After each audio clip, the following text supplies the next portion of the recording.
আজকে আমাদের খুশির দিন। আমরা একটু পরে মিষ্টি বিতরণ করব, তবে এর আগে কিছু সংক্ষিপ্ত কথা। আমাদের যারা ভাইরা শহীদ হয়েছিল, যারা আহত হয়েছিল, তাদের আজকে খুশির দিন। আমাদের এই সময়ে যে তিনটি দাবি, সংস্কার, বিচার, নির্বাচন, তিনটিরই ট্রেন যাত্রা শুরু হয়েছে। কিন্তু সংস্কার প্রক্রিয়া আমরা আগামীর সংসদে গিয়ে বাস্তবায়ন করতে চাই। বিচার প্রক্রিয়া শুরু হয়েছে। আমরা ভারত সরকারকে বলবো, দ্রুত গতিতে আপনারা শেখ হাসিনাকে ফেরত দিন। বাংলাদেশের মানুষ তাদের ফাঁসি বাস্তবায়ন দেখতে চায়। আমরা সমতা এবং ন্যায্যতার সম্পর্কে আগ্রহী। আমরা এমন বন্ধুত্ব আগ্রহী নয় যারা আমাদের ভাইদেরকে গুলি চালিয়েছে, আপনারা তাকে সেখানে রাষ্ট্রীয় নিরাপত্তা দিয়ে বাংলাদেশের প্রতি, জনগণের প্রতি অবিচার করছেন। আমাদের নিরাপত্তা উপদেষ্টা ভারতে যাচ্ছেন। ভারত সরকারকে বলবো, যেইভাবে শেখ হাসিনাকে হেলিকপ্টারে করে নিয়ে গিয়েছেন, এই আমাদের নিরাপত্তা উপদেষ্টার সাথে আপনি শেখ হাসিনাকে বাংলাদেশে পাঠিয়ে দিবেন। রাজপথে যারা সংগ্রামী সহযোদ্ধাবৃন্দ রয়েছেন, আমাদের লড়াই শেষ হয়নি, লড়াই এখনো বাকি।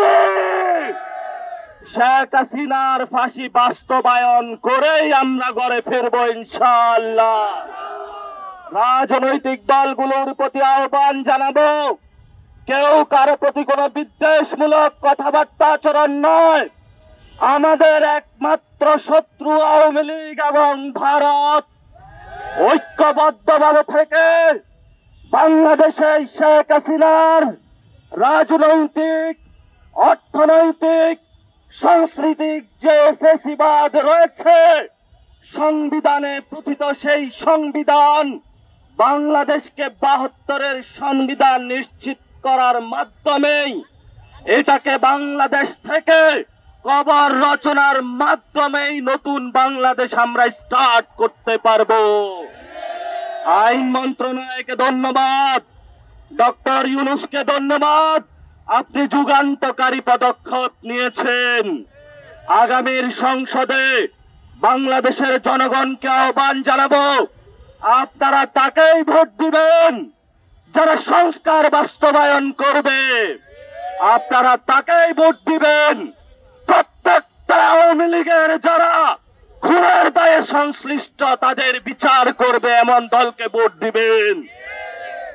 আমরা বাংলাদেশে একটি সুষ্ঠু নির্বাচন চাই। বুলেট রেগুলেশনের মাধ্যমে শেখ হাসিনা পালিয়ে গেছে। আগামীর ব্যালট রেগুলেশনের মাধ্যমে গণতান্ত্রিক পদ্ধতিতে বাংলাদেশ থেকে আওয়ামী লীগ নিশ্চিহ্ন হয়ে যাবে। আমরা ইদানিং দেখতে পাচ্ছি টিভি পর্দায় কিছু আওয়ামী বুদ্ধিজীবী উকি মারছে। বিশ্ববিদ্যালয়ে কিছু শিক্ষক নামধারী কুলাঙ্গার আওয়ামী লীগের, তারা এখনো ভালো বিবৃতি দিচ্ছে। সুপ্রিম কোর্টে এখনো তারা কথা বলছে। আমাদের ধৈর্যের বাঁধ ভাঙবেন না।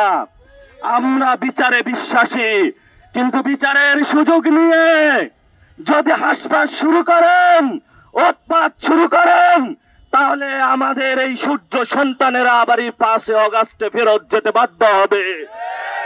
আমরা স্থিতিশীল বাংলাদেশ চাই।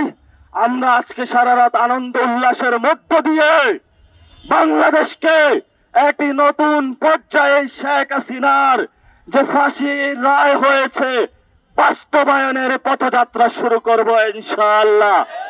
সবাই আপনারা এখানে থাকবেন।